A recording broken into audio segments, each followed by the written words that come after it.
Hello, hello, hello, and welcome back to the Awakening Philosophy Podcast. My name is Jed. We have been exploring the map of human consciousness, the map of soul's development as well. We have been exploring why it's so important for us to gain an understanding of understanding itself and use that understanding of understanding itself to map the ladder of progression that we go through as individuals, or the ladder that we are stuck on in our problems. We all face problems as human beings. It's part of the game of being human. It's part of the sign up sheet of being a human being is you will get a false belief about yourself. Actually, what Socrates has been laying out for us is reflecting on the fact that it may be because of a false image of ourselves that we have been reincarnated here in the first place. It might be that... Oh, what's happening with my encoder? Overloaded. Okay. As we have been reflecting on the nature of divine luminosity, we have been examining the fact that when we have an opportunity to experience pure mind, there are some things that come up that block our ability to participate in it. And the main one is a fear of losing the self. People, you might know of people or read about people who've had a spiritual experience of some kind, and they may have talked about feeling like they were dying. Some might have talked about being afraid that they were dying, or that they were losing themselves. Now, if the divine luminosity is closer to the self, or is their mind itself, then that fear of losing themselves must be false. And Socrates points out it's that fear of losing this false idea of yourself that prevents you from participating in a true experience of self.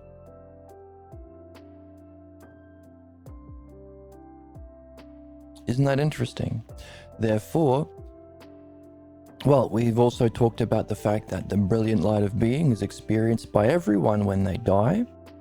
And Socrates points out not only that, but your ability to participate in it in greater depth determines the kind of personality that you have in your next reincarnation.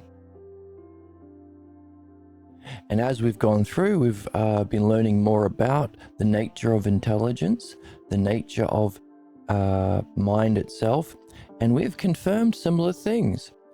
The more intelligent you are, or your own intelligence, is based on your ability to participate in intelligence itself. Now, some people think that intelligence is something that you, you steal for yourself, or you get through grifting, it's through manipulating people, and it's theirs. It's their own efforts, or their own pulling themselves up from their bootstraps, or it's because they're born white, or they're born a billionaire, or they're born into the political class that makes them more intelligent. None of that's true. That's all stupid. Well, that's not true because I don't think so. Because I don't think so. But we're seeing that what intelligence is something objective. And by objective, we mean eternal and transcending of the physical world that we can experience. That's why we use the word the. Now, this has been one of the other key ideas in the book. If you don't have the word the, you can't evolve. You can't participate in philosophy. Because the participation in philosophy is studying the mind, the intelligence. That's metaphysics, the understanding of the aspects of the intelligence. And by the way, all of those aspects also need the word the. In the physical world, we experience them as adjectives: a beautiful streamer, is the joke that I always make. Do a poggers. A beautiful puppy, a beautiful painting. But in philosophy, we study what is the beautiful. And certain languages that don't have the word the cannot participate in philosophy. They can't participate in higher intelligence. They stay stuck. They stay blocked. But don't cry about it, just add the word the in. Similarly, we need the word ousia to point to the nature of self-reflection that we engage in through understanding of philosophy or in philosophy. Also, that ousia is the nature of that very intelligence we're talking about. The mind is ousia because its nature isn't physical, its nature or its selfhood is happens and is maintained because it's turning upon itself continuously. That's ousia. So through a kind of likeness of intelligence, by participating in self-reflection of understanding in philosophy, we prepare ourselves for that experience of mind itself, which is also doing self-reflection, but on a higher level. And the thing that will block us from participating in that is an allegiance or a loyalty to a false image of the self. Because if we do have an opportunity to experience that divine luminosity of pure intelligence of the mind, and we think that's not me, I'm this other thing, I'm this small bean, I'm this bad noodle, and I don't want to lose that, then we won't be able to participate as much. Or we'll have a bad trip, or we'll reject the experience.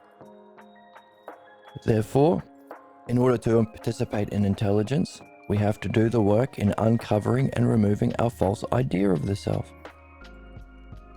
And it's that the mind, the intelligence that we can participate in that lends us to being more intelligent ourselves, but also recognizing the sameness in others because we all have the same mind, and understanding how we can benefit others in helping others through that same journey into participation in the intelligence. Therefore, based on our ability to participate in the intelligence, divine luminosity of pure consciousness, we become more intelligent and more caring. Or more intelligent balloons. By our ability to participate in intelligence and in our ability to see the sameness in all beings, we awaken a deeper empathy, and the combination of that intelligence and empathy allows us to function in a caring or providential way. So we become better, smarter, kinder, gooder people. We become more gooder. So that also aligns with what Socrates says is the same thing, the same principle is in effect in reincarnation. If we all experience that pure light when we die, it's the extent to which we can participate in it that determines our character, which would be how good we are, how smart, how caring, how empathetic we are. This is also important because it allows us to see that there is a hierarchy of souls. Not all people are the same. In fact, if Keegan, this guy had to admit that the people in his life who helped convince him to be a conservative in the first place, parents, clergy, other authority figures, were wrong. Not only was wrong, but lied to him, and that he fell for it. All of that takes so much courage and character. Keegan, doing great work on YouTube and Instagram and stuff. Not Keegan something. Keegan. I keep forgetting his last name. He should rebrand himself as Keegan. As he points out in most of his videos, because he does empirical studies on the difference between conservatives and progressives, what we understand as the pathologos and logos. That's just how they would react in society. Conservatives, conserving their pathologos beliefs. Progressive, to climb that ladder of logos, ideally. Now, the people who claim to be progressives, the establishment left, aren't. They are fifth hypothesis people, not true progressivism, which is the third. They reject understanding instead of embrace it, love it. Fifth thing instead of the third. But in his work, he points out that, hey, the people who are conservatives care less about others. They only care about themselves. They're very I was going to say selfish, but I don't like that word because that implies that caring for the self is bad. But they only care about themselves. And by the way, only their image of themselves, not the true self. Because if you cared about the true self, you would care about others. So there's a famous heat map that you can find online, which shows, should I bring it up? Why not? Let's have some fun. Here we are. So this heat map shows conservatives on the left. That heat map shows empathy for other people.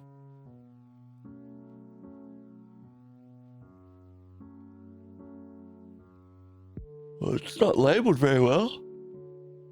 Excuse me. Moral circle.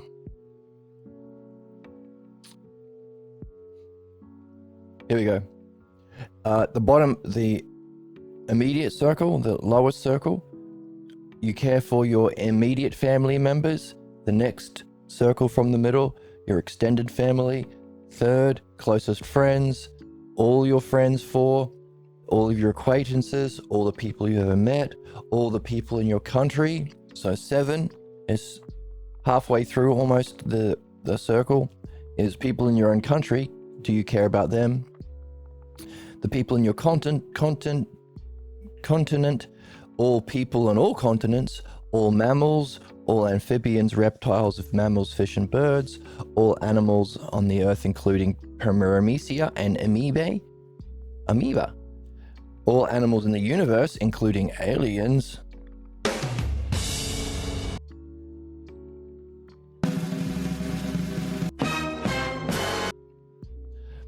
All living things in the universe, including plants and trees, all natural things in the universe, including inert things as rocks, and all things in existence. So that map of empathy from people who I most relate to immediately and can most easily identify with, my tribe, to all things in the universe.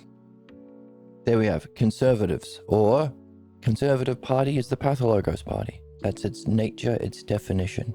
If you want to use words properly, that's what it is. Notice, the red is all around your immediate family and extended family, closest friends, and 4 is all of your friends.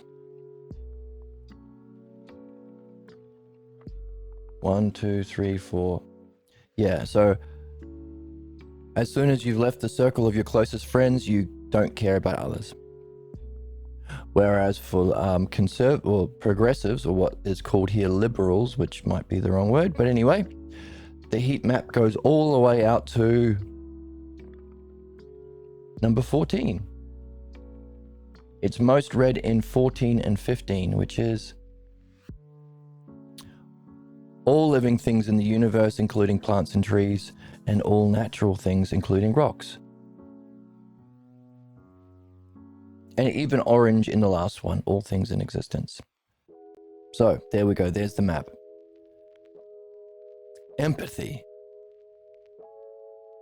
That's why the pathologos people, the most sick people in our society, become conservatives. It's easier to trick people to work to do harmful things against their own interest and the interest of everyone around them if they are more predisposed to the pathologos or this conservative heat map. They don't care about others. They're taught to fear others.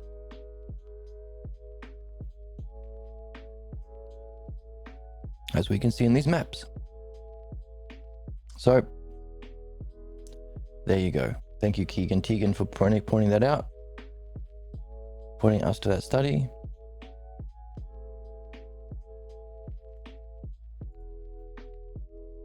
So what? So we can see our pathologos binds us to a lack of empathy or recognizing the sameness of all life, that all life has the same mind, is in the same process of development, and is a reflection of the same self, and has the same purpose, destiny, or ultimate goal to reach the self.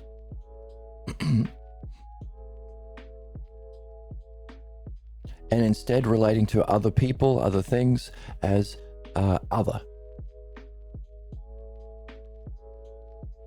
And that also aligns with our Venn diagram map that we have been developing.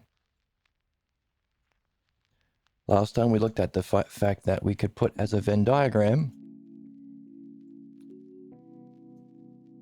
all of the primary terms that we use in thinking and in existence and in experience.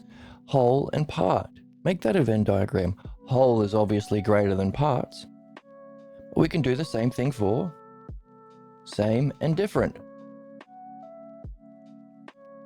Out of time or transcending time and in time. Unlimited and limited. Self and other. Therefore, this part of the Venn diagram, that is the self, or the whole that transcends parts, or the same that can never be different.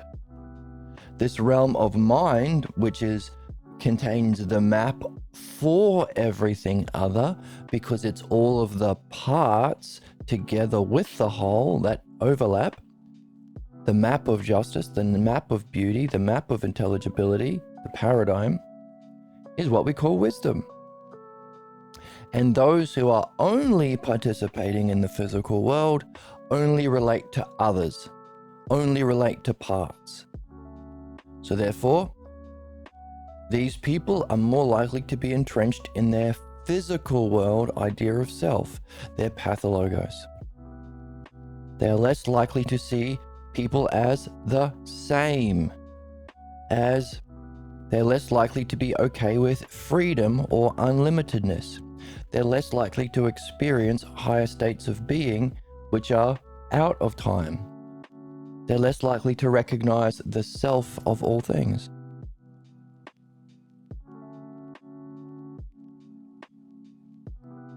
Which fits the map because we have seen that it's the fourth and fifth hypothesis, which is the map or model you get from the physical world and the activity from the physical world. That is the nature of human ignorance. And Socrates points out this divine luminosity we all participate in, and it's the extent to which we participate in that causes our character in our next reincarnation. And these arrows on the board also relate to every moment in time.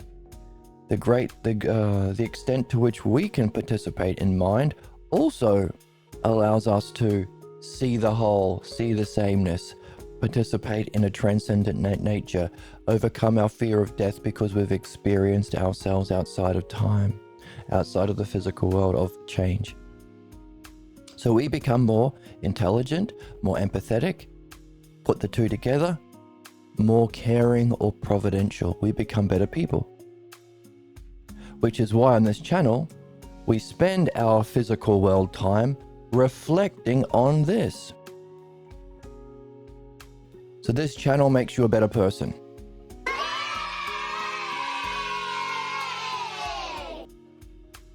No, you're not the one that's mentally unwell. You're brave. You are crossing into new boundaries. We are the bravest beings crossing into new boundaries. Debate dweeb. And if you don't, you're a debate dweeb. That one's perfect and exactly the case. I thought so. Isn't that interesting? So, as Socrates points out, what prevents our participation in that is two things. First of all, the more you understand it, the more you'll be open to it, receptive to it, the more you'll be focused on it. And if you do experience it, hey, all of that work you've done in your life by being a great follower of this channel allows you to recognize it for what it is. You'll be like, oh, that's my mind. Oh, it's an overwhelming oneness of beauty. But it also has aspects. It exists. There's intelligence there. There's the parts that all come together in a kind of transcendent way. Imagine going to a rugby game and you know nothing about rugby and you only have a small glimpse of a scrum. You might think this is terrible and violent and awful and these people are fighting and it's scary.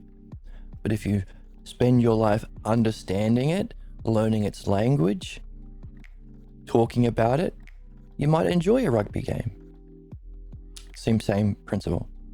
So it's our development of logos, understanding that we do here, but it also has to come along with our freeing ourselves from our fourth hypothesis, false belief about self, and its fifth hypothesis, rejection of this learning. Because it's that false idea of the self that we are afraid of losing in this experience. Isn't that interesting? So we're learning how to become smarter and better.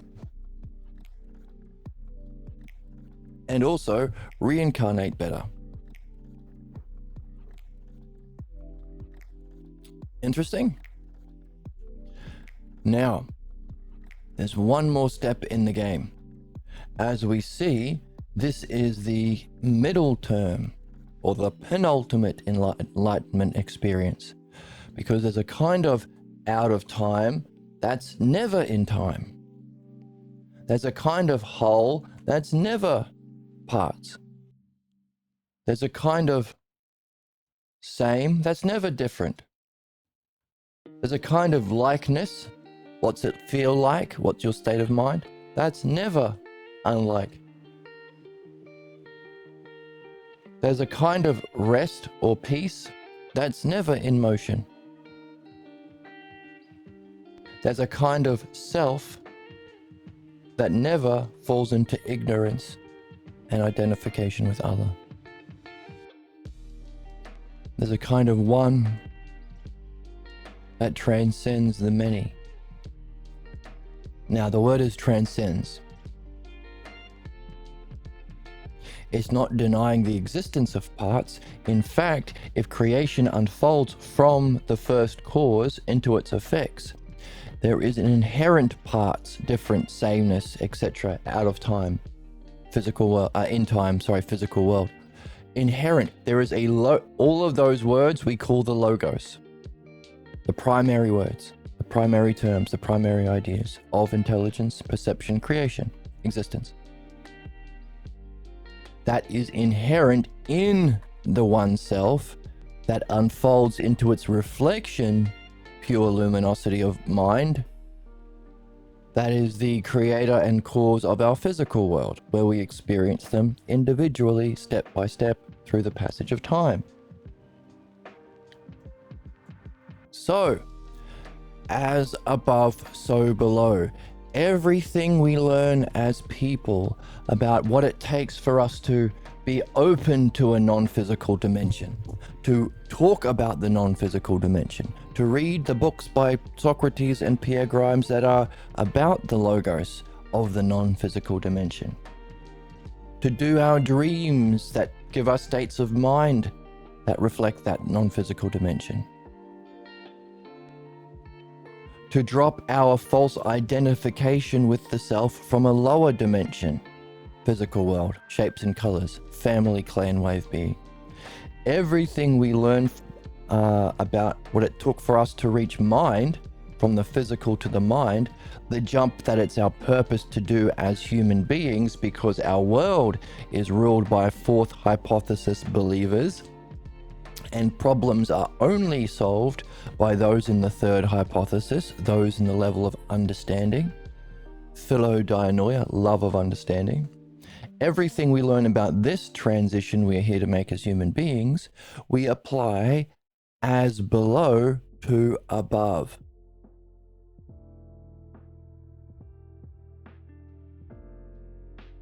Because notice, this is the middle of the game.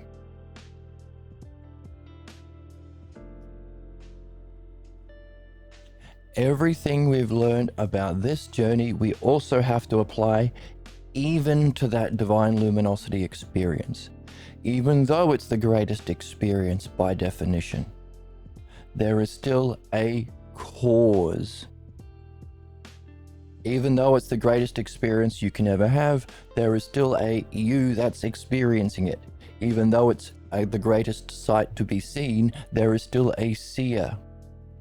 So, those are the two principles we use in this kind of dialectic reflection.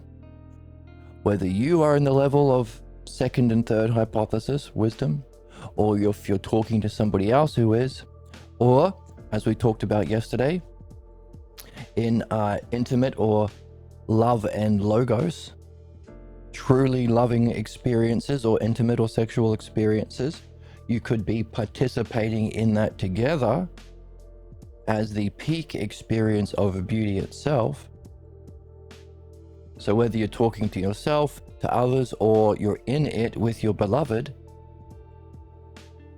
you can have this kind of dialectic, this kind of reflection. That is, hey, does everything have a cause?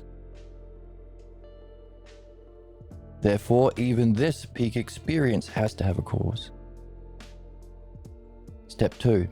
Is the cause greater than its effects? In what way? Prior. So metaphysically prior has to happen before. Superior. Whatever causes it has to have everything in a greater sense. And independent. An artist might cause a painting, but if you burn the painting, the artist is still fine. It's independent.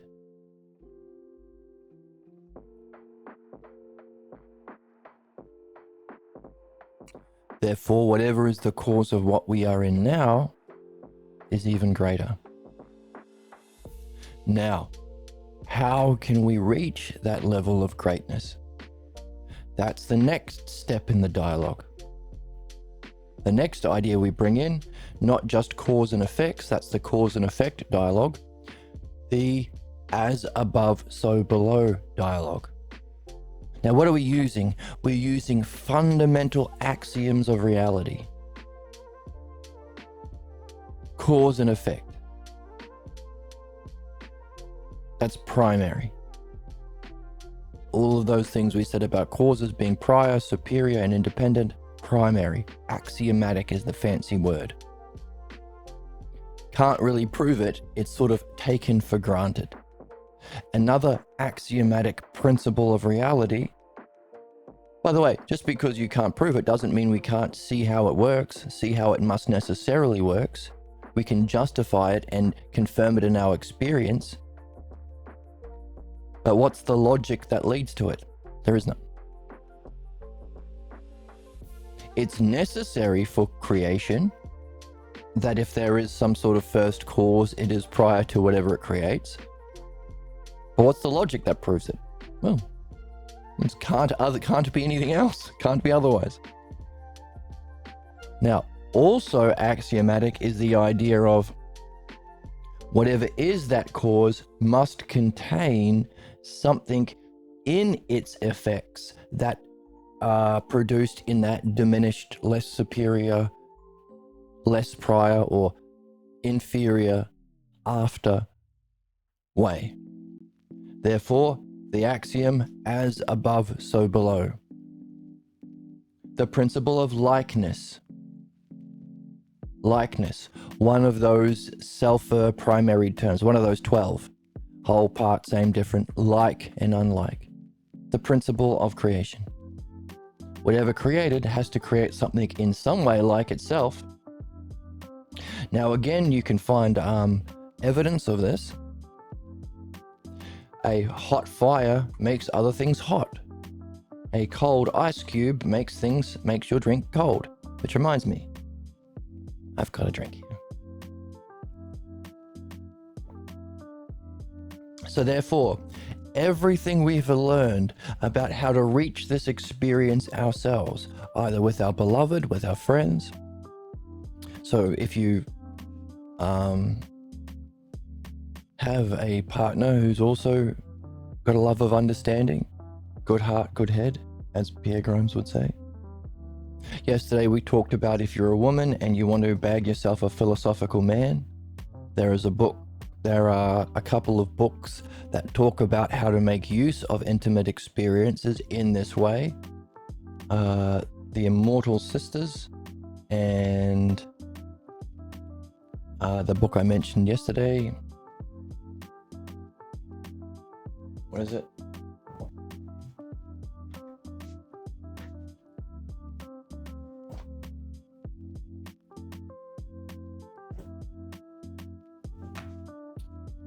Might be other ones, but this one, The Ancient Secret of the Flower of Life.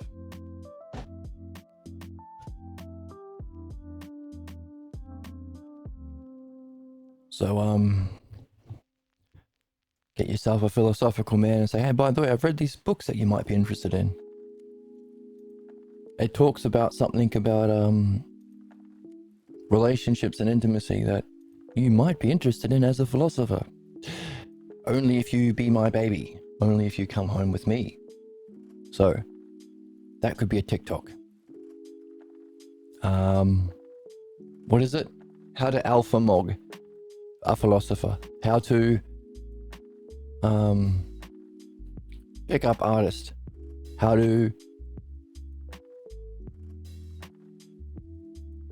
I don't know what they call it now. How to be a alpha mogging, looks maxing, relationships maxing person in philosophy. Could that be a podcast I start to get money?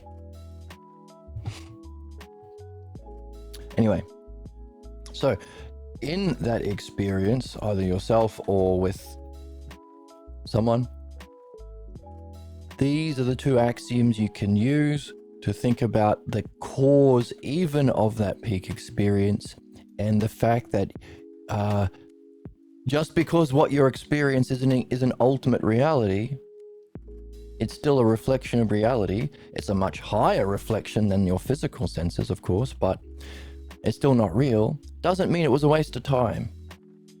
Doesn't mean the movement from ignorance to wisdom, from the physical to the mind, was a waste of time, because everything in that movement that human beings move through, as the movement from ignorance to wisdom, or savage to sage, or zombie to hero, or NPC to playing character, main character. There are lots of ways you can talk about the movement from ignorance to wisdom, from the fourth and fifth hypothesis to the second and third,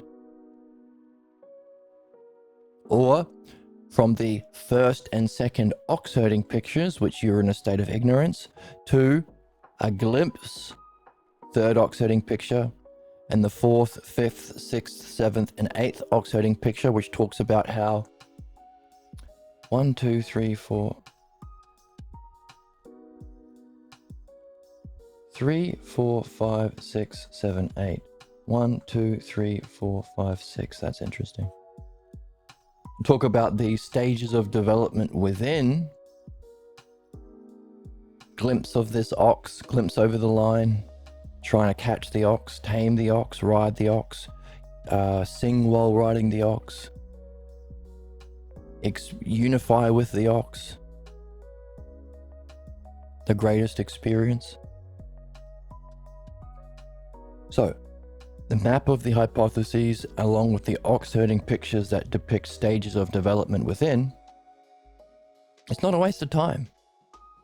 because everything about this movement you can apply analogously to how to move from this peak experience to the ultimate, to know the self, to transcend all of this motion of wisdom and ignorance, all of this drama. Isn't that interesting? Take it with you. Take all of this kind of experience with you in the greatest jump. By the way, this use of loving relationships and intimate relationships to make this movement is also how Socrates described his enlightenment experience with his teacher, the master of the Logos, who's also a woman. Oh, a woman. Dude, suck my dick. What? That's anti-feminist in some way. Oh, fuck. Diotima in the Symposium talks about this being the penultimate. It's the experience of truth, but it's not the true self. Therefore, true virtue comes when you take all of your understanding that you've been learning from this channel, applying it to that peak experience, applying the third to the second. And that's what we've been doing today. How do we apply understanding to the second? Those two axiomatic principles of reality, cause and effect, and as above or so below, or likeness. Therefore, you can reflect on that experience. Everything that we had to go through to reach this is like as above, so below, the movement from this peak experience to that which is beyond experience, or not the greatest sight, but seeing itself, sight itself, attention itself, attention on the greatest experience, consciousness. But hey, consciousness has some sort of attention on ousia. Well, what's the attention? What's the sight itself? That question. To reach our final goal, to know the self. But notice, because we are using these axiomatic principles of understanding to reach it, when we reach the self, we'll have all of those things that we need. What did we need? Well, first of all, we needed understanding, so that when we recognize an experience, hey, you've just gone through the most profound, intense, illuminous, blissful experience. Many people want to stay there. Socrates calls that, as we've seen in the book, living your life in the lands of the blessed, isles of the blessed. Don't stay there. There's something even greater. But you've just gone through the greatest experience to a non-experience. That might feel like a letdown. And you might have felt like you've lost something of yourself, if you think that experience was the self. So in the same way we purify our pathologos from the physical world so we're not afraid of losing ourselves in this luminosity experience, so too you want to recognize that even though it's the greatest experience of yourself, you're still looking in a mirror, so that you don't identify with it and hold on to it and be afraid of losing yourself in the experience of truth, or the one, or the good. Or it's not the experience of truth, is it? It's true self. Good self. One self. Or, so one good, true self, or the one, the good, the true. And if you want to bring all of those terms together, logos is what we've been using. Logos, self, or the logos.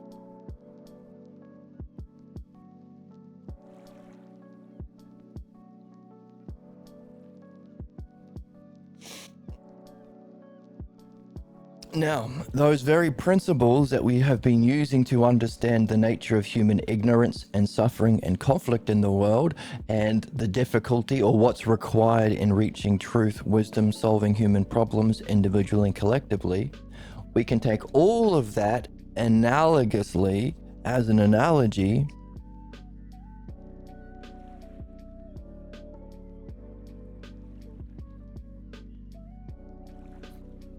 to learn about the stage from wisdom to self, or penultimate enlightenment to true enlightenment.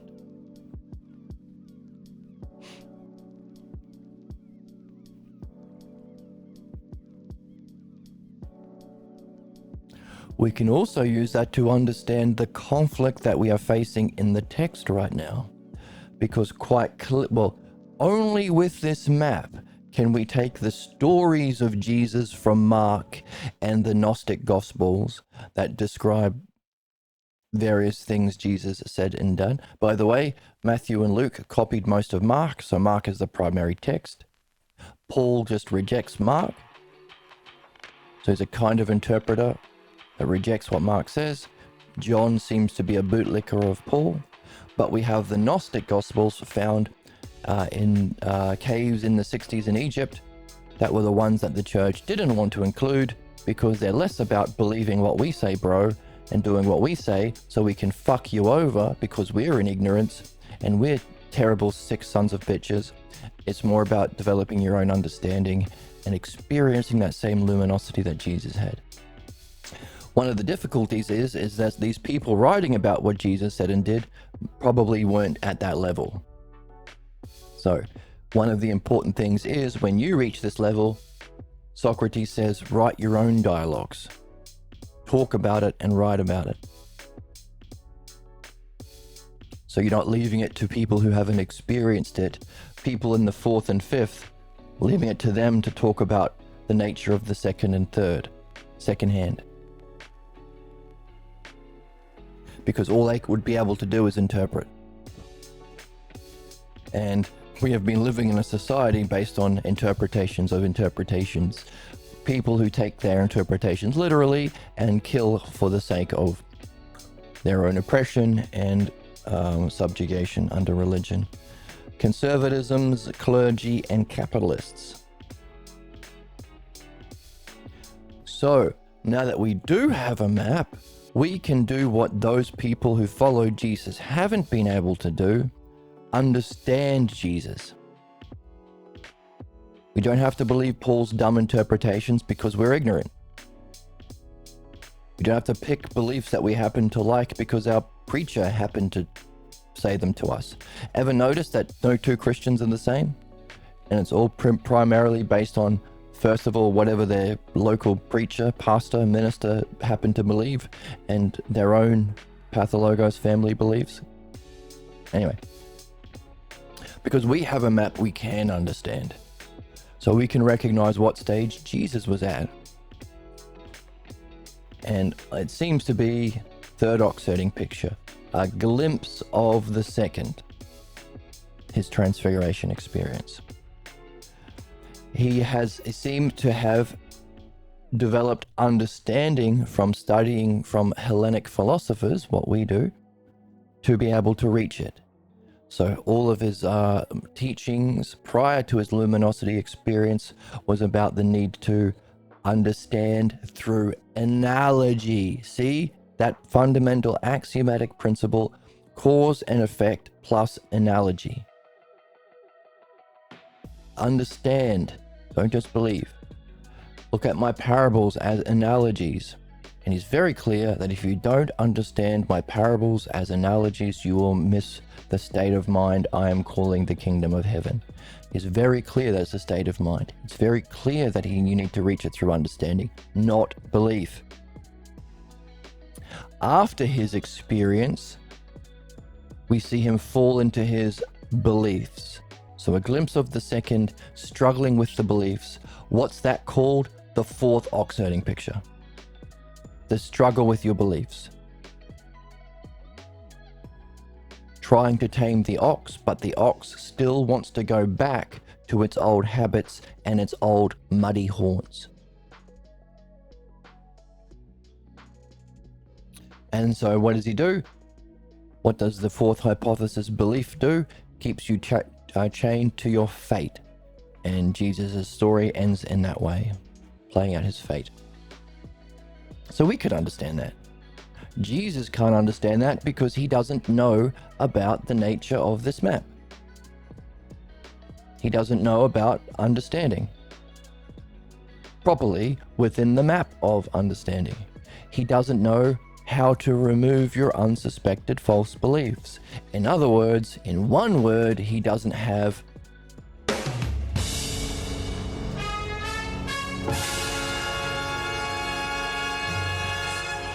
the dialectic, the very art we're here to master as human beings. The dialectic is the perfection of that third hypothesis. It's what you need to remove your false image of yourself from the fourth. And as we just have seen, if you don't remove your false image, you'll be limited from your participation in light. Number one, if you don't develop your understanding, you won't be able to progress through the stages of that light. And third, if you don't have understanding, you won't be able to do that diatima, love and logos dialectic on that peak experience to go beyond it. So therefore, three primary uses of understanding: to understand and reach luminosity, to understand and remove your false beliefs that block that participation, and finally, to understand even that experience so you can go through it to the ultimate, the love and logos. The reason why, if you're a woman and you want the ideal man by your side, read those books and find in it anything you can get about how to make that symposium journey into that peak experience and through that peak experience, so that both you and your beloved can reach the self, the ultimate.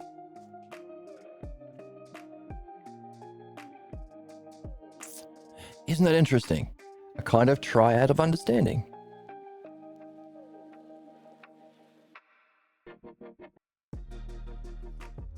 Therefore, the third hypothesis, dianoia understanding, dialectic understanding, is absolutely necessary for solving the root cause of human problems. By definition, you got a problem? Learn the dialectic, pal. You want a better world? Learn the dialectic, pal. Third hypothesis is also necessary for understanding and preparation for and recognition of, when you're in it, the penultimate enlightenment experience. Therefore, you're interested in Buddhism, you're interested in Taoism, you're interested in psychedelic drugs, you're interested in meditation, you're interested in yoga, learn the dialectic, pal.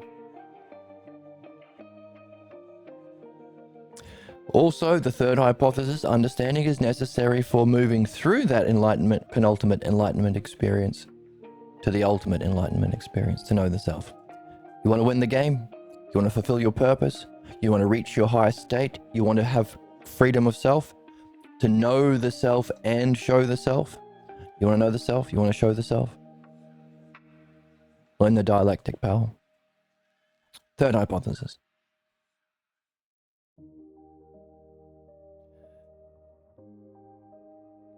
Now, there's a fourth part of the triangle. So it's a diamond. You can take that,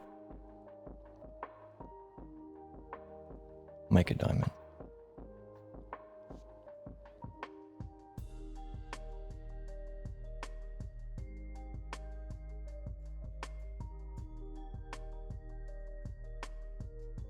So you've got the cube, let's add to it the diamond.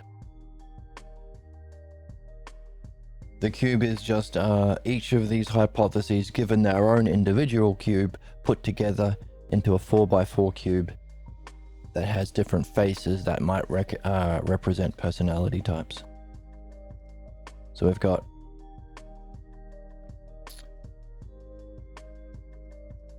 understanding 2,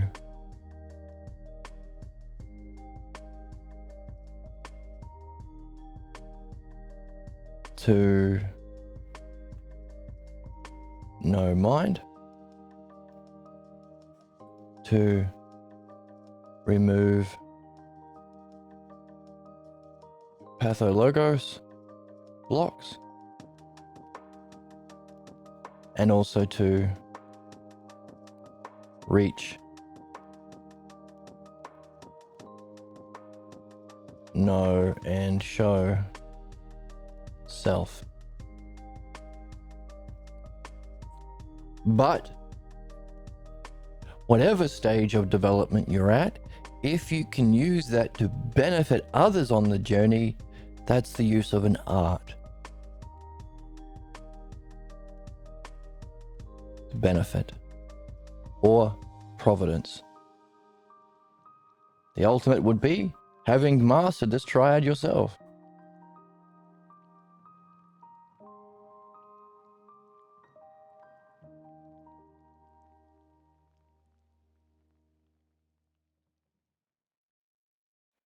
The diamond. Shine like a diamond.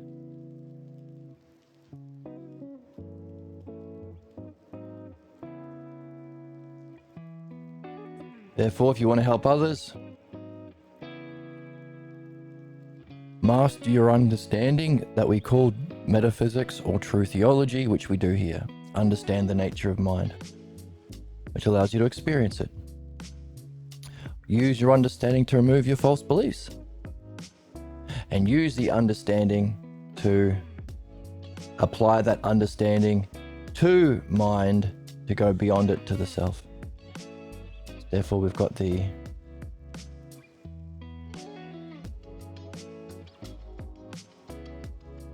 dianoia, which is the fancy word for this kind of understanding. Dianoia,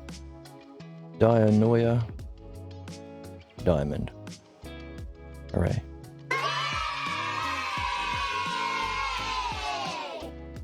Is that how you spell diamond? Looks right to me. And so the one art, dianoia, dialectic, the dialectic diamond even.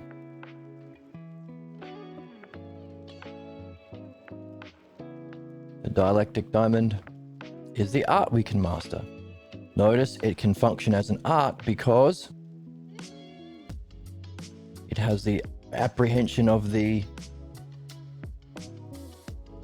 ideal, that's knowing mind. It's understanding, so it recognizes the parts.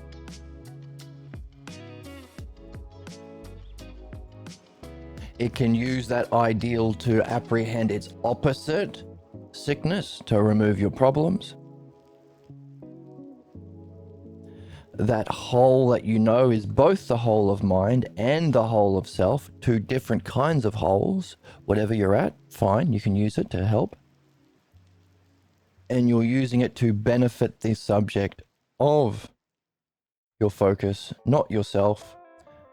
So the corruption that we see from capitalists, clergy, and conservatives are all personally benefiting, and that should be outlined. The principle of art must be a standard of our society. I'm a doctor. I want to kill all my patients to get more profit. That's corruption. The medical insurance agency. I'm a landlord. I want to own all the houses so I can extract profit, not benefit humans who live in homes. That's corruption. So all of this waste, fraud, and abuse that supposedly the conservatives are removing and Elon Musk and Doge are moving was not doing any fucking thing. It's the opposite. They wanted to further exploit. They do the opposite. The pathologos does the opposite. What they should have been doing is saying any time anyone isn't benefiting the subjects, but is benefiting themselves, like a mechanic who breaks the engine so you can earn more profit, or a doctor that keeps patients sick so they can get more money. That's the abuse. That's the malpractice. That's the waste, fraud, and abuse or corruption. Therefore, we need a society where everyone has a universal income, wealth equality, income equality, so that we can focus on doing our job to benefit the subject, not fucking with people or scamming people or abusing people or hurting people for personal profit. No more war for profit. No more feeding orphans into the orphan crushing machine for profit. The principle of art. We need to understand the debt. Hey, what's the marketing campaign against art? It's a couple of celebrities. What did I see? There's an ad recently that's all over YouTube. They staple a banana to the wall and say, "Oh, that's $1 million art," and then the down to earth actor just eats the banana. This is what I think of art. Just eat the banana. You're all crazy. Bullshit. Art is this. Art is an apprehension of the ideal or the whole for human beings. That's either mind or self or both, if you're the dream maker. The apprehension of the ideal, the understanding of the parts, that's the dianoia or dialectic that we're here to master. And the use of that to benefit, not you, but the subject. And that benefit has the two aspects: to help them reach that same ideal and remove what they're carrying that's false. That's the diamond of art, or the dialectical diamond.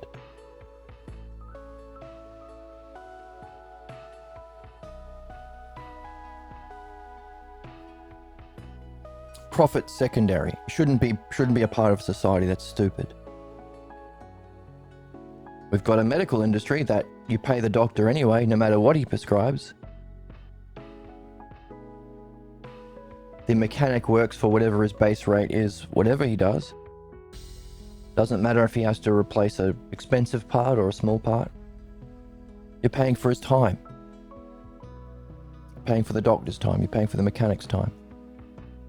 You're paying for the pilot's time. If the pilot flew around in circles to get more airtime to earn more profit, that would be corruption. If the author of the book we're reading was getting paid by the word, so he'd add a whole bunch of pages that wasn't necessary, that would be corruption. By the way, that's L. Ron Hubbard, got paid by the word. Corruption. You're paying for our time. Or if you're a philosophy streamer on Twitch, you're not getting paid at all. Oh. Get the fuck out! Get the fuck out. It's a total shit show. Oh my goodness. Gooners. All I get is gooners. What the hell kind of a show is this? What is this, the comedy mothership? But I'm just having fun. It's the comedy mothership up in here.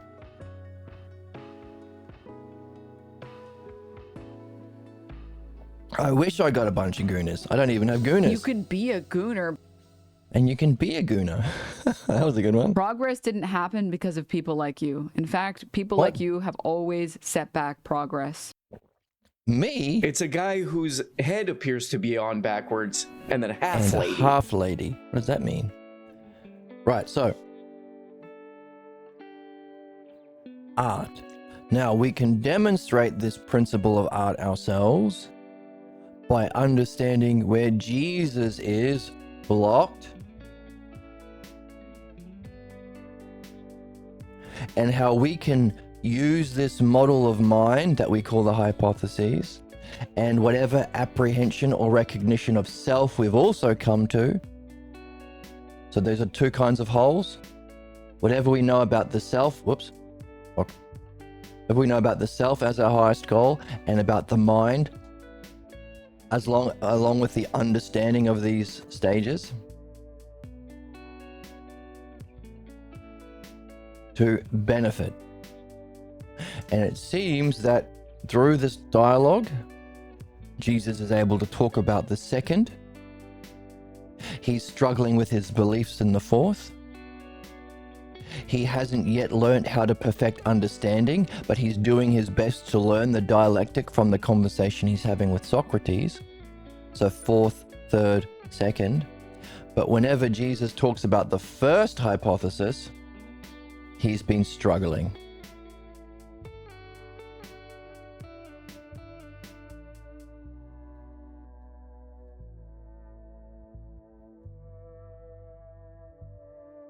so we can identify where his level is.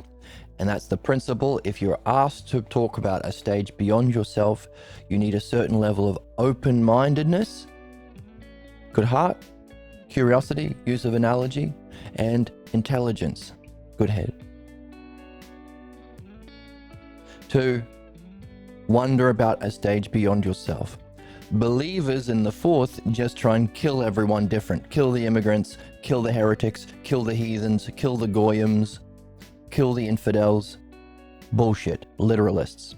That's not a Jewish problem with the goyims and the Epstein class trying to abuse and enslave everyone. It's not a problem with Christians who want to kill all the non-believers and heretics and establish a mega Christo-fascist state. It's not a problem with Muslims who want to kill all the infidels and establish Sharia law, Shakira law, some people call it. It's a problem with belief itself. Every group has it. The Mormons don't like people who refuse to wear their magic underpants and do soaking.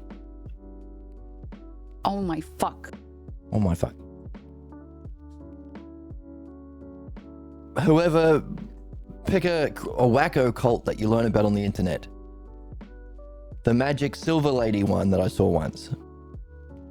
They want to kill everyone who opposes their magic cult. It's not a us versus them, it's a belief versus understanding. Ignorance versus benefit. Everyone wins. It's a win-win-win. Win.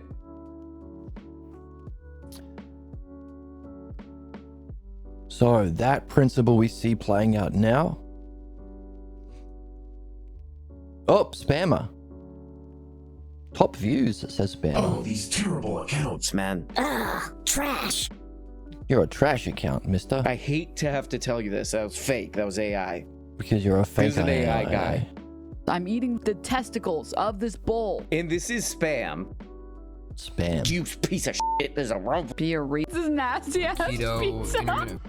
People can change for the better. You eat a nasty ass pizza and then change for the better, spammer. It's a scam. It's a scam. AI slop. It's just AI slop. Worse than slop. Sludge. It's even worse than that. Jester goon maxed. They need to get just to Goon Max. This is nasty ass pizza. And this is spam. Spam. So this is where Jesus seems to be here. And if the first hypothesis, according to Parmenides, is the last, then talking about the self is likely to challenge everyone. And if the principle is, whatever level you're at, any one of these hypotheses, if you're asked to talk about a stage beyond you, that will likely trigger some kind of counterattack, some kind of negative interpretation, then the principle of likeness, the principle of cause and effect, along with the principle as above, so below, is likely going to trigger anyone.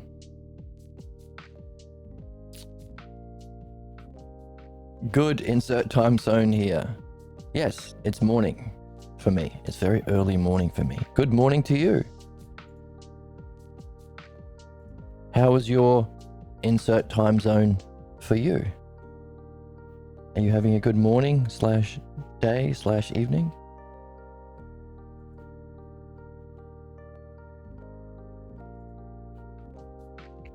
If not, I'm eating the testicles of this bull, and I'm eating it raw. Raw bull balls. This is raw buffalo balls. then enjoy some nice raw buffalo balls for breakfast if it's morning. You just woke up. Jesus Christ, Emma. Jesus Christ. I'm Emma. cute. Like, it's cutie pie. Well, you have Emma. You're waking up to Emma Vigland of the Majority Report telling you that she's a cutie pie, Gooner bait. which is only Gooner bait. So,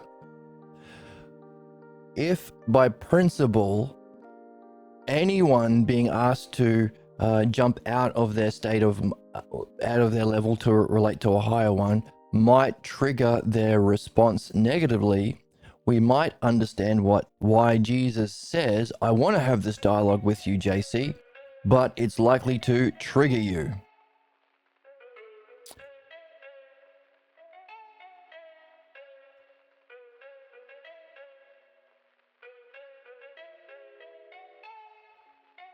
And we can see whether or not it did.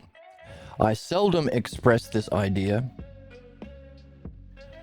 openly because it is met with such scorn when it is shared. How the hell would an idea be related to scorn? What is it, a racist idea? That's not going to be related to by scorn with racists. So why does this trigger more scorn? We can understand it as a principle.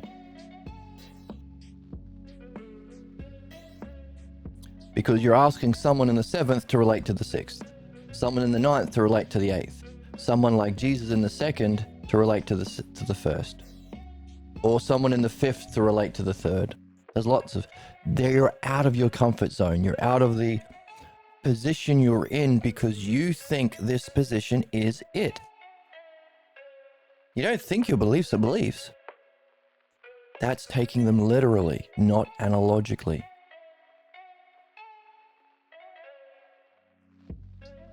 I've been working on my sound. I hope I sound better today. Mr. Crash. The other thing Jesus said is dramatic zoom. The audience has to have a high level of intelligence, otherwise they'll reject it.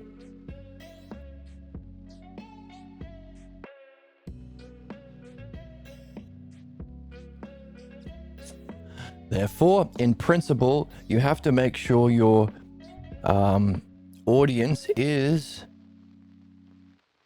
of a certain caliber if you're ever going to talk about the first hypothesis or the self, because this challenges everyone else on the whole list.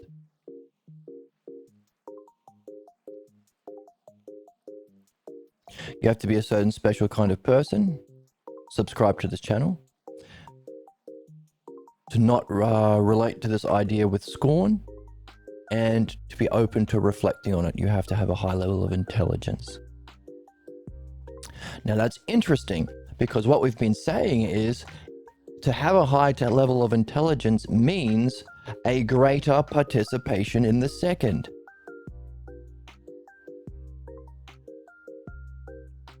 So the closer you are to the second, the more intelligence you are. Yeah, a perspective shift, absolutely.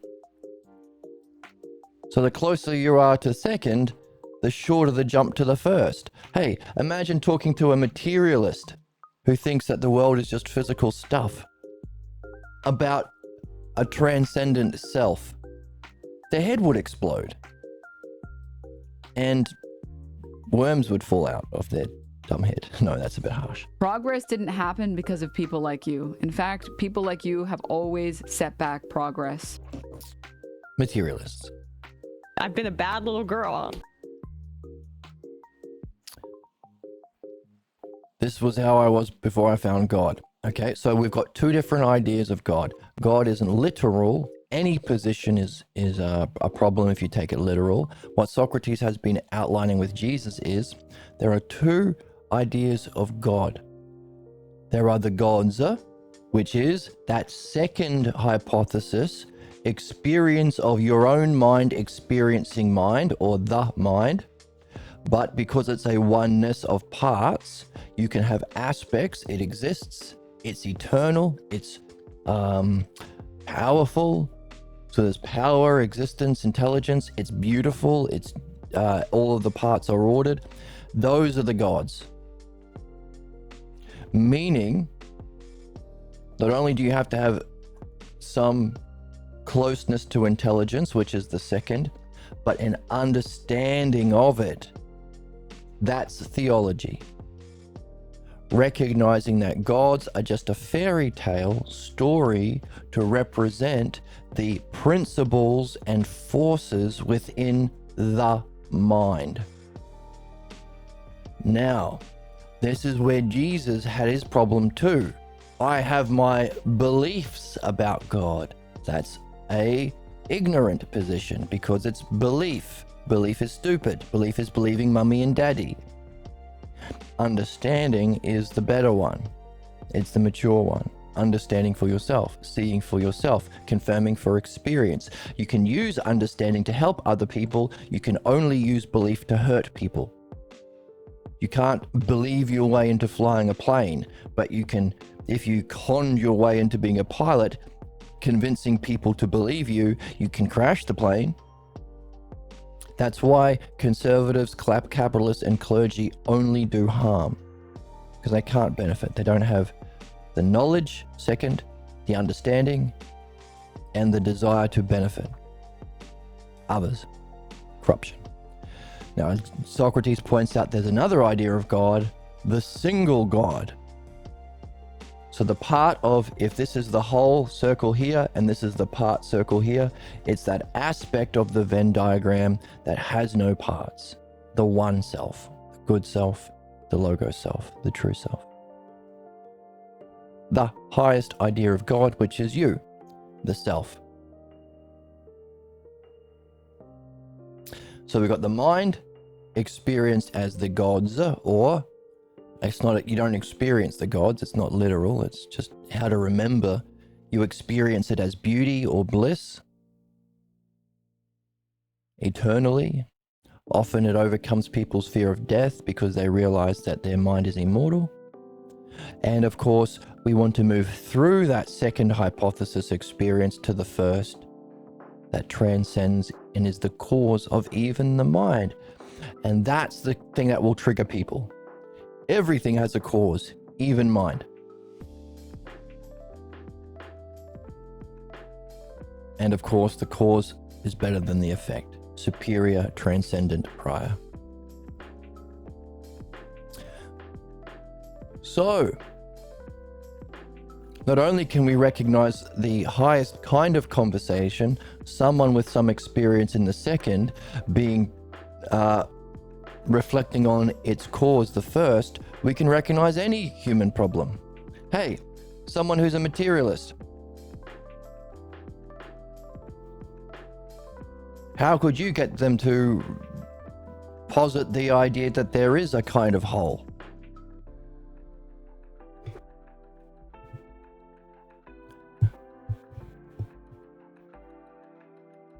Maybe you can talk to them, hey, does reason exist? Now that might take them to the second. Opinions exist. I mean, everything is all relative to our own personal opinion, but that's not a material thing. It's an idea that we can reason about. Now, the seventh hypothesis rejects the logos, so it's not great, but it's still one step higher than materialism. Or you could say, hey, you think we're in the physical world, in the eighth hypothesis, materialism, but you're rejecting the whole. By the way, have you ever been part of a group? Have you ever sung in a choir? Have you ever played in a sports team? Have you ever had a moment where you felt like you're in something greater than yourself?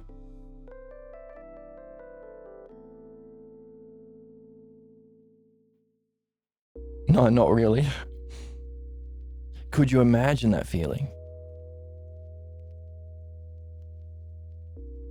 Could you imagine being a part of a group that did something really good? Maybe a video game team that reached a high achievement and won a game. Or in a movement that fought against MAGA for wealth equality or something like that. Now, again, you'd have to tailor your conversation to meet the person, but that might help them move from the eighth to the fourth. The fourth is, there is a kind of wholeness, but the best we can do is in the physical world. So that's the realm of religion as well.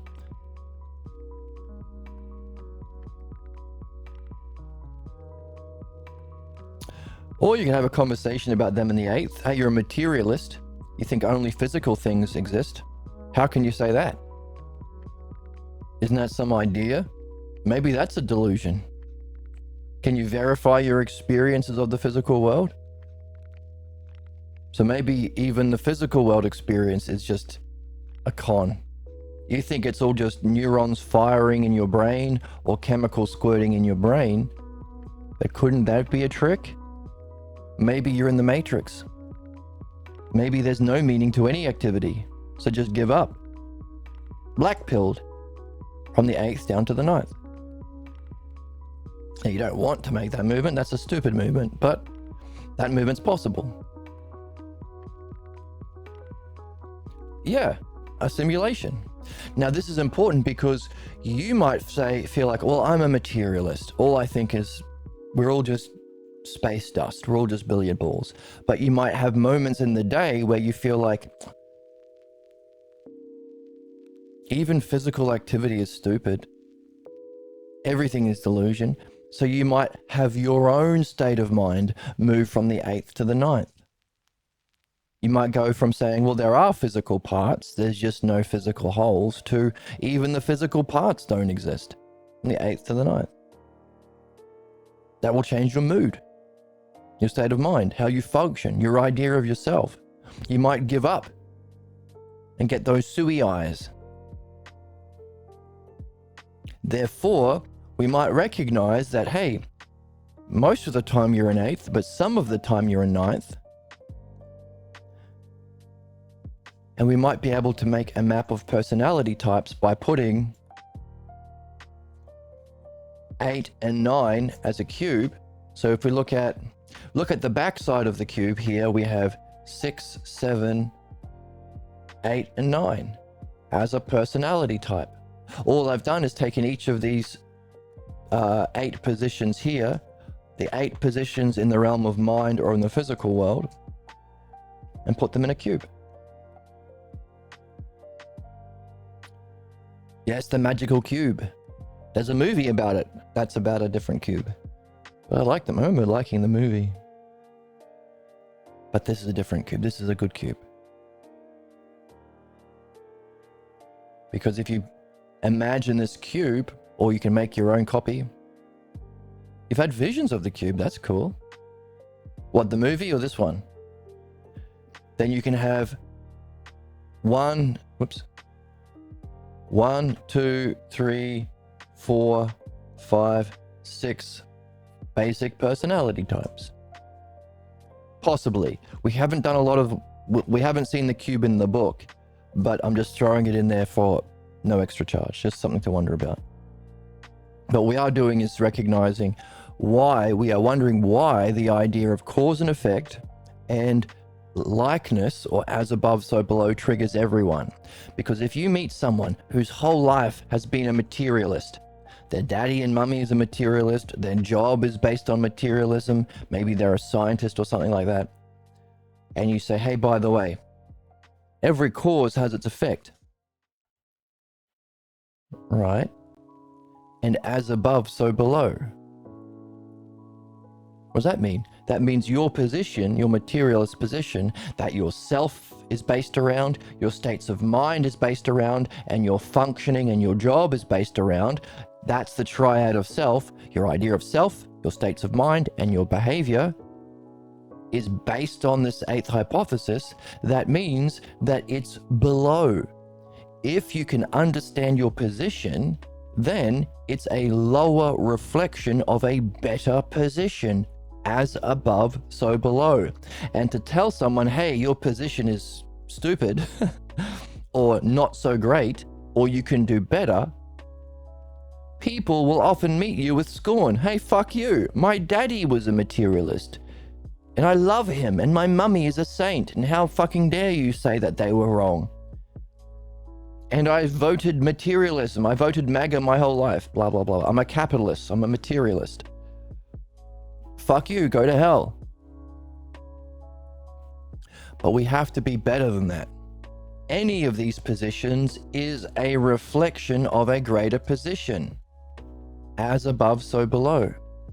Therefore, whatever you're in, you can wonder about the next stage and move through all of these stages until you ultimately reach the first cause, which is sight seeing itself as the self, or the God, or the self, or the one, or the good, or the true. So keep in mind. So we're seeing this play out in this conversation between the first and second, which is you, absolutely. I seldom express it, says Socrates openly, because it's met with such scorn. Hopefully now we can understand why. We can understand why Socrates is sharing it anyway. The dialectical diamond of art. Socrates knows the self of the first. He has this map of mind, and he knows the mind. This is the ultimate spiritual experience, the God, and the penultimate, bliss, luminosity, the brilliant light. He knows those. And he's using his understanding to help Jesus go from the experience of mind to its cause, the self, which would benefit him. But also he has to address his pathologos blocks if it comes up. Well, Jesus will have to if he wants to. Therefore, we can understand why Socrates is having this conversation. This would be our highest functioning, to know the self and show it, art. We can also understand why Jesus is being triggered. Not only why he's being triggered in principle, but why the principle of as above, so below will affect anyone who's loyally bound to their position. But we can also understand the specifics by understanding Jesus' position and why and how Socrates is using the dialectical diamond to reach the first. So we can understand the nature of this specific conflict. And Socrates gives us a bit of a foreshadowing right before he says this. Jesus is talking about his highest vision. We're right at the end of the book.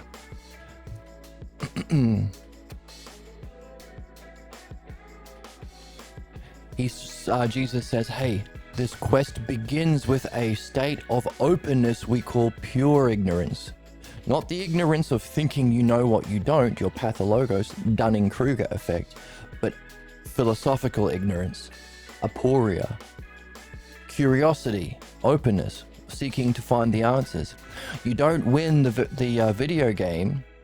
You don't beat Resident Evil and defeat the T-virus unless you realize at the start of the game you don't know what the Resident Evil is and you don't know the T-virus. But you're willing to play the game. Kant's a little fucking bitch. Also true. But it leads to the mind. Jesus thinks, sounds like a game called life. Yes, that's what we're doing. We're the main character in this game called life. What we do on this channel is learn how to play, learn how to read, learn how to think, and learn what the goals are. Our paths meet, says Jesus, in a unity that we celebrate as the culmination of the spiritual life. So, by Jesus talking about his highest vision of what spirituality and philosophy is, it means he's telling us he's telling us the highest stage he's reached. He's telling us what hypotheses he's in. The life of the spirit is not without mind, and the mind is not without its spiritual dimension. Yeah. So that being one, we can move towards the divine. The divine is the intelligible, embracing within itself all that has been and leading towards its destiny. The quest began with an openness we call pure intelligence and moves towards that which we have yet to experience in its finality. Now, as an artist or a dialectician, we want to encourage someone to talk about their highest vision. In good faith, if they are in good faith, of course, as Jesus is here. And as we listen to his words, we can learn what stage on this ladder, these 9 stages he's in. What are his words? Experience.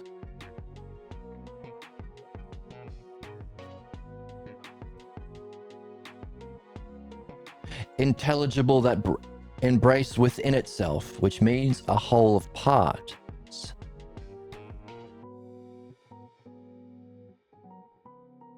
He uses the word mind.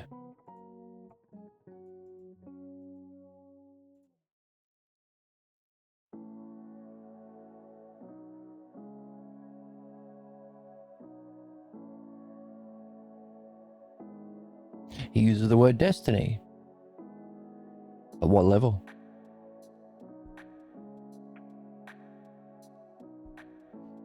Mind, embracing within itself, intelligible, experience. He is using the language of the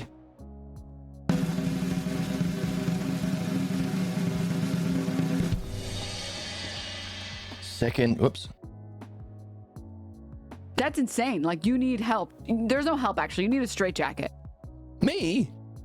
The second hypothesis. The more holes, the better.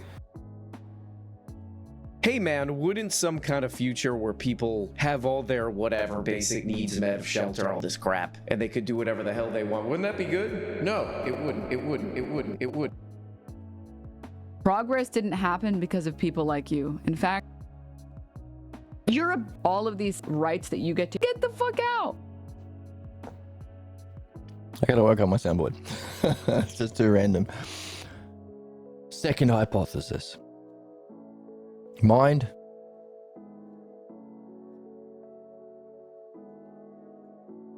The second, third, sixth, and seventh are about mind, so maybe he's in one of those. What did he talk about? The intelligible. Ah, so he's not in the sixth and seventh that reject the intelligible. So these are seventh hypothesis. There is mind, but it's all opinions. There's no intelligible experience. That's woo-woo and foo-foo and fooey. That's for hippies. Get a job, hippie. There's just thinking. And everything is opinions. And if I want to vote MAGA, that's just as good as you voting Democrat. There's no difference. It's all seventh hypothesis. Or sixth hypothesis.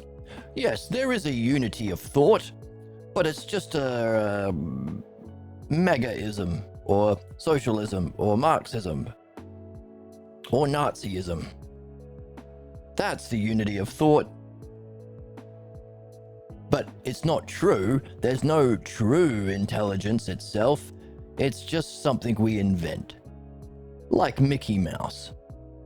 Yes, Mickey Mouse has a wholeness, and he has his functioning in the seventh hypothesis. He has his reasoning. Mickey Mouse would say this, but he wouldn't say the N-word. But it's just something we made up. So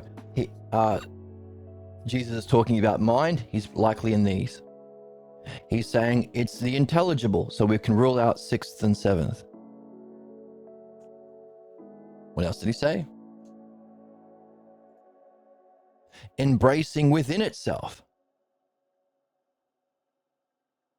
as an experience. So, back to the map. He's talking about the embracing within, or the whole, or the experience, which means it's the whole. So it's either the second, the fourth, and we've ruled out the sixth and eighth, because each of those have a whole and its parts, a embracing as an experience and an activity. Just like belief, you don't have to think about belief. You just know. I just know Jesus is king. I just know Allah is best. I just know magic underpants are the sexiest for soaking. I just know it. All at once. Fourth hypothesis, belief. Or, which is a shadow of embracing everything all at once in our peak experience, the second. So he's saying that there is the intelligible, so sixth and seventh are out. He is in the level of mind, so we're in this block here.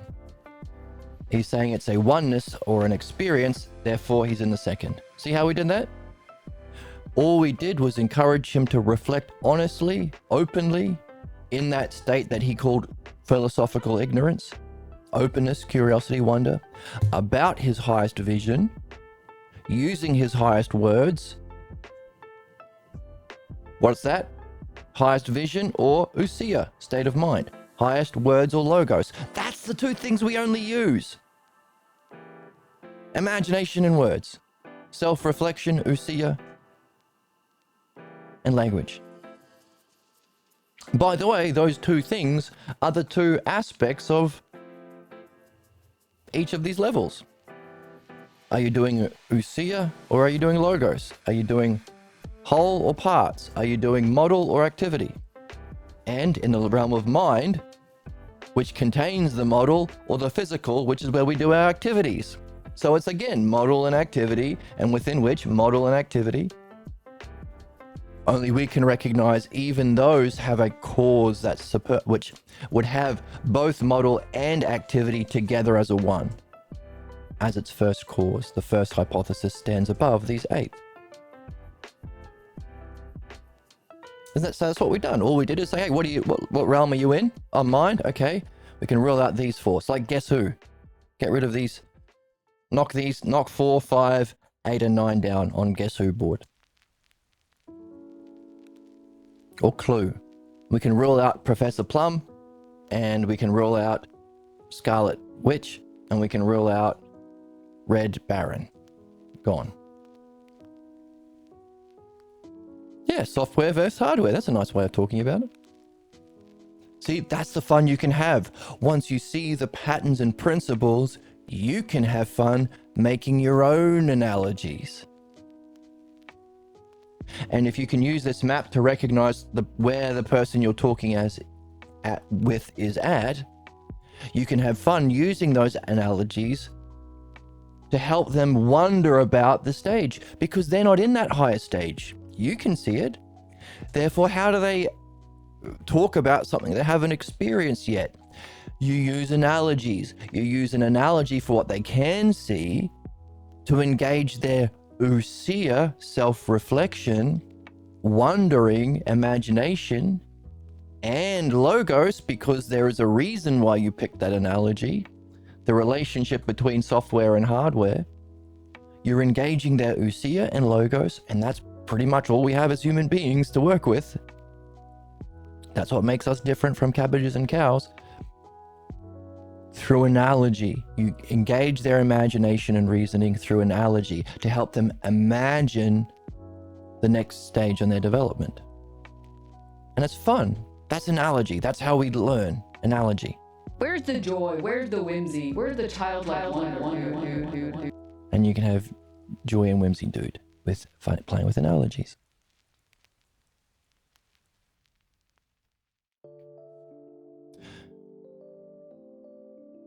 So, he's talking about mind. Knockdown, Professor Plum, Scarlet Witch, Green Lantern.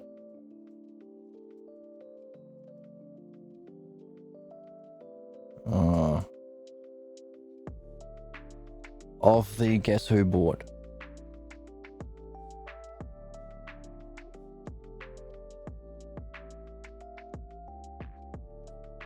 That's whole or parts, identity or activity, ousia or logos, model or copy, hardware or software, maybe.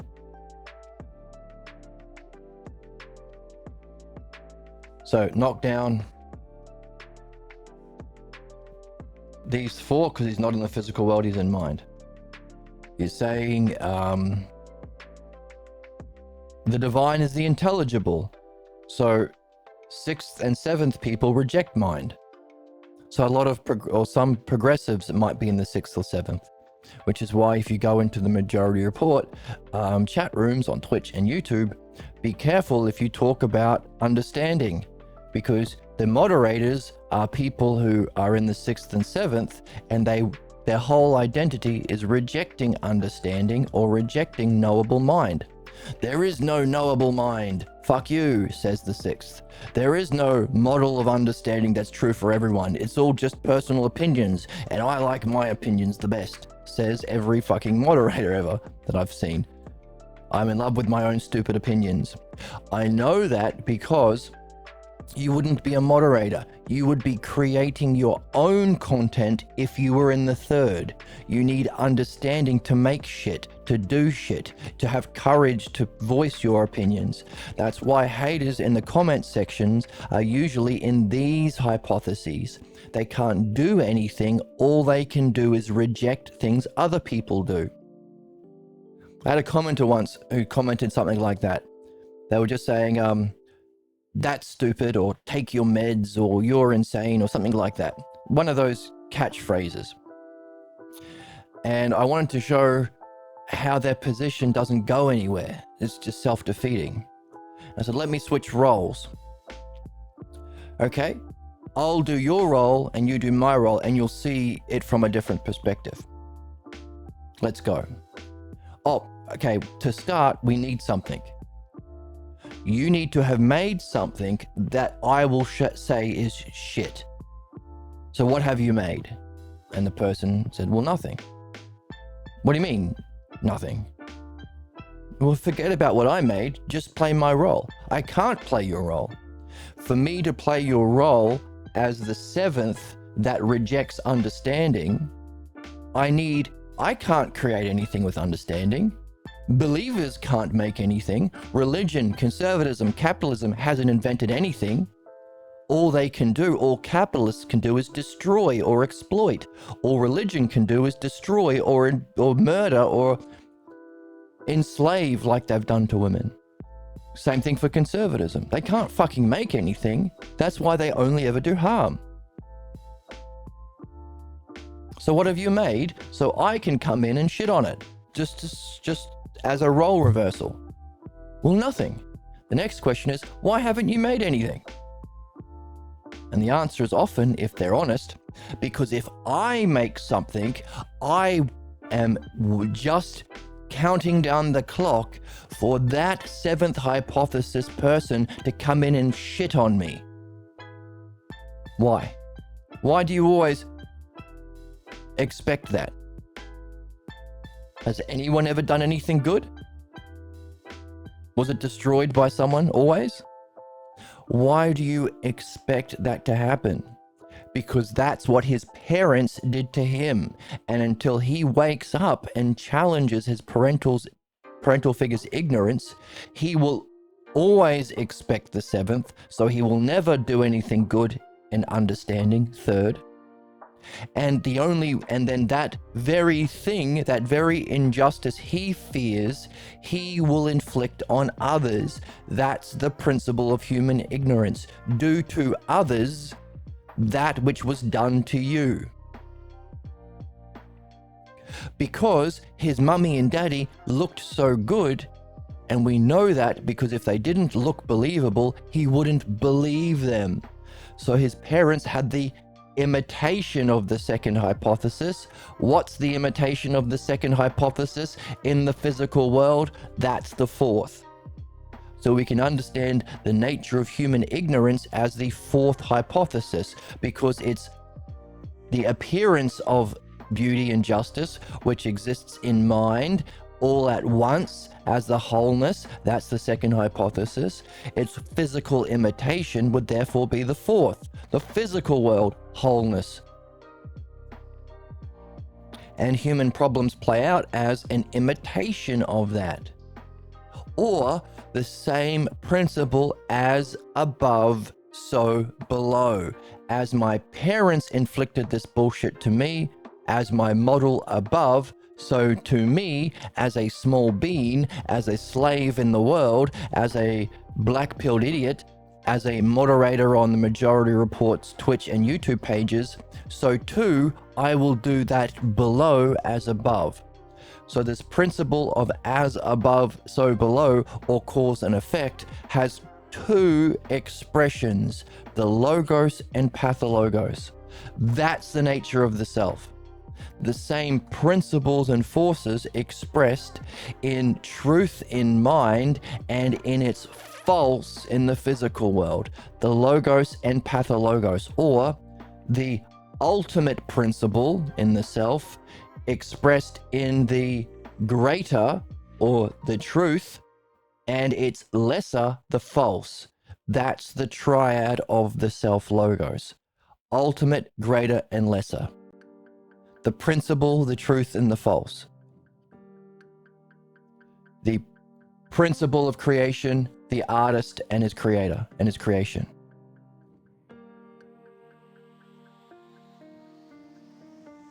And that fits in to our triad terms of the self. Because we've been building a map of the words we use when we think.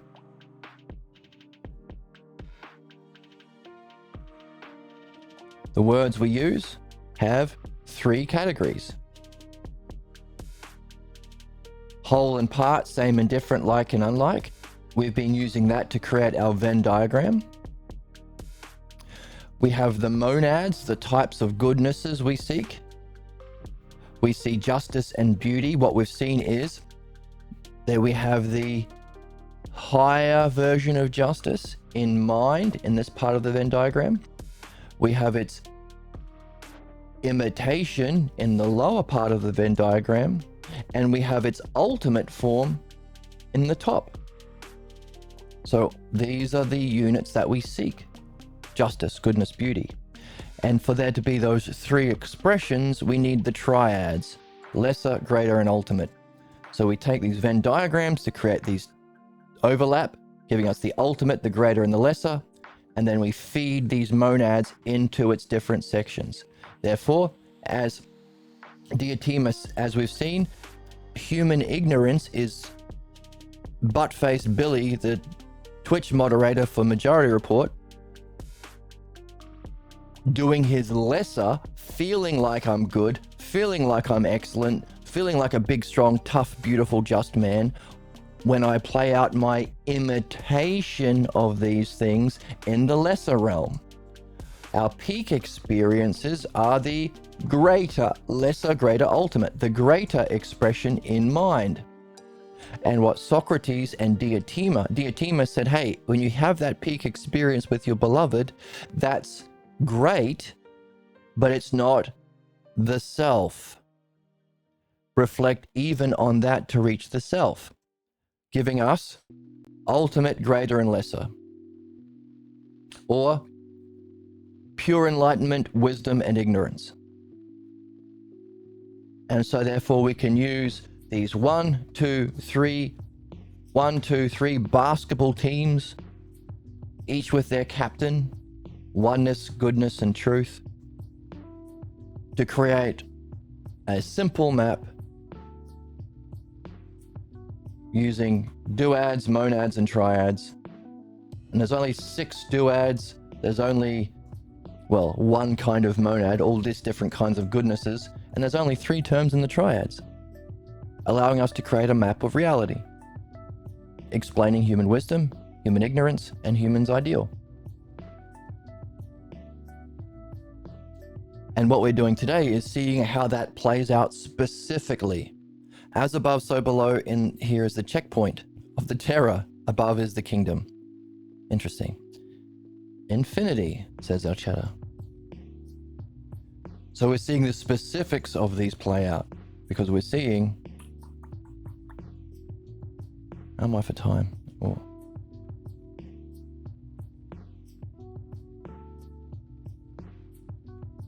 Where are we? Yeah. We're seeing the as above, so below play out within the pathologos. But what we're trying to do in those who reject understanding or reject mind, but we're also encouraging as above, so below in the logos for us to move up. So he says mind, he's in this block. He says that is intelligible, so he's not in the 6th or 7th. He says that you experience it as a whole, so it's not as parts, so it's not the 3rd, meaning we've played the Guess Who game and we recognize Jesus' highest vision. Now, again, he's also in beliefs, so his personality type is on the cube, but that cube might be this one. He's had this experience of the 2nd. Sometimes he's in beliefs, so maybe he's on that side of the cube. But the point is, as an artist, as a providential human being, we've encouraged him to talk about his highest vision and put words on it. Vision and words, model, activity, ousia, and logos. Because it's through his words we can recognize his vision. So we used his words to play Guess Who to recognize his vision as at the second hypothesis. And I'm out of coffee. So, encourage words on your vision. Now,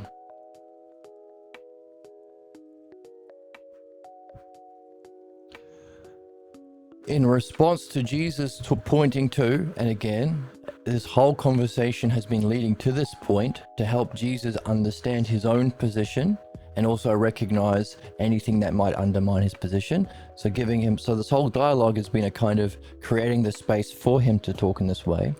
Now, after talking about his highest vision, Socrates responds, "However, bro, the final stage is not in the realm of experience, since it transcends experience." He's saying, Jesus, your highest vision ain't it. Now, he's not being a dick about it. We're never being a dick about it. But we have to somehow pass on this information to help people so they don't get stuck in their problems. Many cultures would... So, by the way, not only is there a higher stage beyond experience that transcends experience, many cultures would reject this idea. So, don't feel bad when you do it. You can go level up higher, exactly. Not only would they reject this idea, they would have a word that makes challenging their beliefs evil, heretical. Notice, any position has a word for those who challenge them. The MAGA racists call you woke. The Christians call you heathens. The Jews call you goyim. The Muslims call you infidels. The Mormons call you regular, boring underpants wearers because you don't use the magic soaking underpants. Every war starts the same thing. In order to do mass genocide and human atrocity against our fellow man in Palestine, Netanyahu and the Jews in Israel had to call them animals. For the Germans to do the same thing to the Jews, vermin. For the Americans to do the same thing with Iraqis, sand monkeys, or whatever. They had worse words. I'm not going to repeat them. There's always a word that immediately makes you wrong and bad. Not ignorant, evil. Ignorant you can learn with understanding. Evil you can just kill. You can only kill.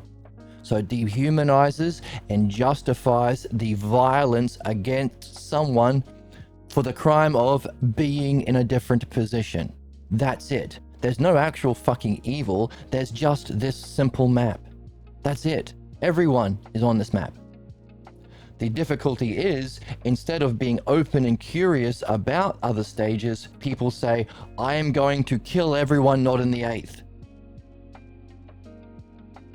Now for Jesus, it's, I've just told you, we've just recognized your position, and I've just told you that there is a non-experienced level of self called the first hypothesis. We know it as the first. Let's see if you be a little bitch. This is nasty. What the hell's wrong with you people? You sick freaks. Let's see if you be a sick freak. Die mad about it, bitch. And die mad about it, bitch. Let's see if you get triggered and called me a heretic. So again, it's stupid and it sucks, but it's also universal. We all have this reaction. I talked about how I've been banned from the Majority Reports YouTube and Twitch. I'm not banned from YouTube, but effectively, because any time I say anything, they just time me out. Because I talk about this. And their moderators are in this kind of ignorance. The problem with them is they're idiots, and they didn't even bother to create a word that makes me bad. They have bound together as a group, That's a target, guys. Let's get him. They didn't even bother to call me a heathen or a heretic or an infidel or something. Because they're idiots. And the majority report better do some work on looking at how they run their organization. Otherwise, they might be preventing themselves from learning from good people and creating a good community that we need to, again, develop an understanding of the logos and address the tyranny of pathologos. So if you know them, let them know.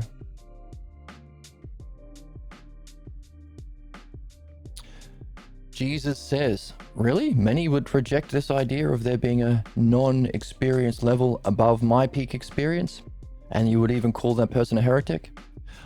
It pleases me, actually, that you added a thoughtful addition to my position. Let's see how genuine he is.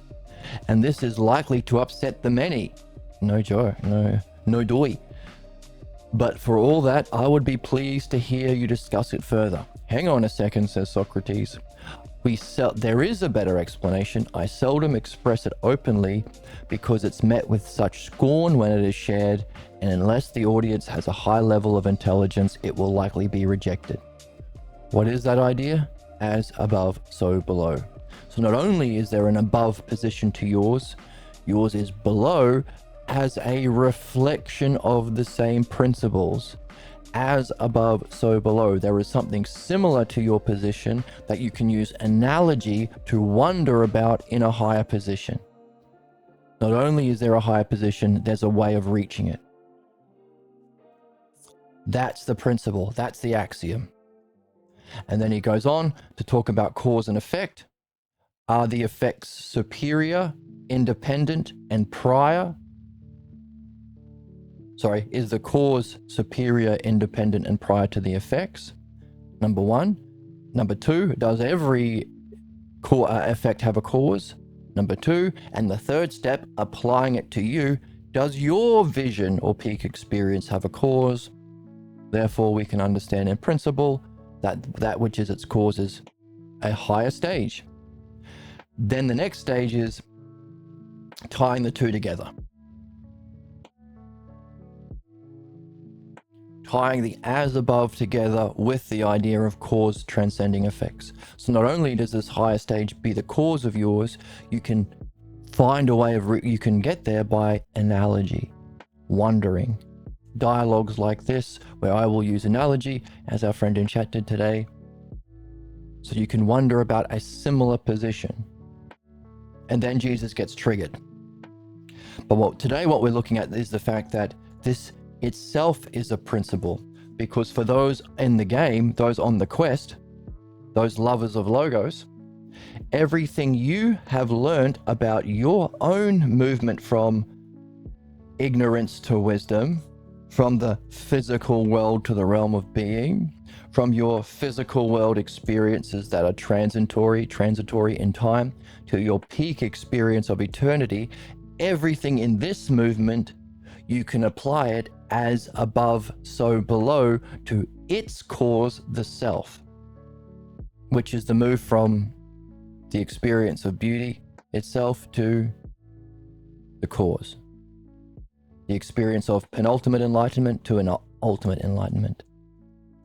Lovers experiencing bliss together to their reflection in that experience or in the afterglow of that experience to go through that bliss to find the self. That's our purpose, that's our cause. Making use of two principles, cause and effect, as above and so below. But notice also there's no way out. You're either doing that according to the logos, or you're still using these principles, cause and effect, but you are being the effect of your parental cause, your injustice. You are still using as above or so below, but you are inflicting onto others the same injustice you suffered. Do unto others what was done unto you. So these are two primary principles that we can use for our development, and we can use to understand the cause of human problems. Two expressions, pathologos and logos, of these fundamental principles. tying us into a stage on this map where we identify with the self, our states of mind, and our functioning, giving our triad of self.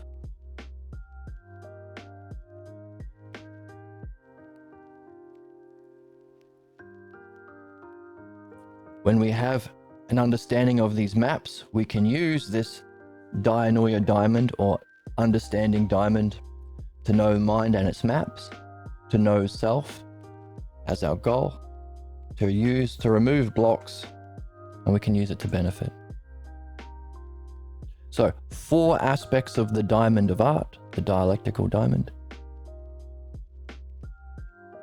3 parts of the self that we identify with within this map: self, mind, and functioning, tied to any one of these levels. 2 expressions of these primary principles: as above, so below, cause and effect. In the pathologos or logos, you're in one or the other. There's no neutral ground. There's no staying out of it, bro. There's no, well, I'm not political, bro. I'm not spiritual, bro. You are spiritual. You're either doing the spirituality of ignorance and the pathologos, or you're waking up and doing the spirituality of the truth. And by the way, one art to rule them all: the dialectical art.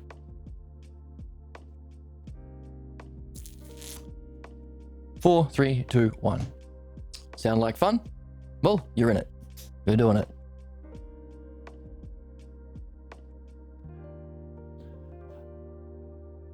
Doing a lot of reflection on this map, and it's important because we need to see it as principles and specifics. So we've done a lot of work the last few days in understanding the principles, even building the hypotheses up from the ground up. But now, because we've done that, we've done the work, we can say, oh, now we've understood how the hypotheses work, we can play guess who, as we did, understanding that mind, physical, model, and activity, we can recognize what anyone is. By recognizing the principle of being careful with who we share it to and why, we can keep our head on our shoulders, we can be safe, and also we can help others and not trigger them to be dicks. Jester Goon Maxed. We can become Jester Goon Maxed. And by having this banger of a book, we can take our principles and apply it to specifics. And because this book is a conversation between 2 people at the height, Socrates and Jesus, it'll have scope, or thumbs down, thumbs up. We'll have scope over anyone at any position.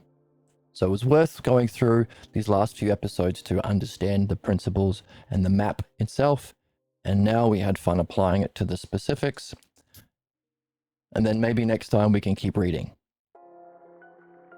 and see, hey, what does Socrates do now that Jesus has been triggered? Because everything Socrates has said about, oh, many people have scorn, only the most intelligent, and by the way, they even have names for people who challenge their hypothesis position, like heretic. Jesus has his trigger. I disagree. I think we will always have differences. You believe in God, I believe in God, and you believe in bad gods. I think God is in our heart and soul. I am this team, your team this, and I'm team that. I'm not a Sadducee, Pharisee, or Essene, I'm a zealot. That's my team name. And we have our own doctrines, and our differences are impassable, and ours are better. Bullshit. None of that's true. All of it's a rejection of everything they've seen. He's in his problem. He's butthurt. He's triggered. He's drinking all the copium. Next episode, we'll go into how Socrates responds to someone being triggered. But it's wonderful that we can understand why he's triggered and how he's triggered. Yeah, the map upon which is triggering manifest. Lots of fun. I think it was fun. We are doing what we're here for. Enjoying Dianoia. I will see you in the next one. Well, feel free to join the Discord or donate or find a link to the text below. Bye.